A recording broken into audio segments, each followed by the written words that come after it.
മിക്സിയുടെ ജാറിലേക്ക് 2 കപ്പ് ചിരകിയ തേങ്ങ എടുക്കാം. ഇനി ഇതിലോട്ട് 2 ടേബിൾ സ്പൂൺ മുളക് പൊടിയും 1/4 ടീസ്പൂൺ മഞ്ഞൾപ്പൊടിയും 1 ടീസ്പൂൺ കുരുമുളക് പൊടിയും 1/2 ടീസ്പൂൺ ഉലുവ പൊടിച്ചതും ചേർക്കാം. വറുത്ത് പൊടിച്ച ഉലുവയാണെങ്കിൽ കുറച്ചുകൂടി ടേസ്റ്റ് ആവും. ഞാനിപ്പോൾ സാധാരണ ഉലുവപ്പൊടിയാണ് ചേർത്തേക്കുന്നത്. ഇനി ഇതിലോട്ട് 5-6 ചുവന്നുള്ളിയും 1/2 കപ്പ് വെള്ളവും കൂടി ചേർത്ത് മിക്സിയിലിട്ട് നന്നായിട്ട് അരച്ചെടുക്കാം.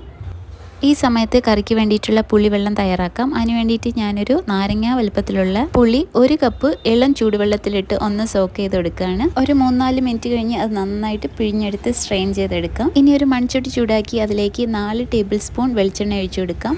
എണ്ണ ചൂടായതിനു ശേഷം 1/4 ടീസ്പൂൺ ഉലുവയും 3-4 ഉണക്കമുളകും ചേർത്ത് നന്നായിട്ട് പൊട്ടിച്ചെടുക്കാം. ഇനി നമുക്കിതിലോട്ട് അരപ്പ് ചേർത്ത് കൊടുക്കാം. ഇനി ഈ കറിയിലോട്ട് നമുക്ക് പച്ചമാങ്ങ ചേർത്ത് കൊടുക്കാം. ഒരു പച്ചമാങ്ങ ചെറുതായിട്ട് കഷ്ണങ്ങളാക്കിയത് ചേർത്ത് കൊടുക്കുകയാണ്. ഇതിലോട്ട് 3-4 പച്ചമുളകും കൂടി ചേർത്ത് കൊടുക്കാം. പകരമായിട്ട് 2-3 തക്കാളി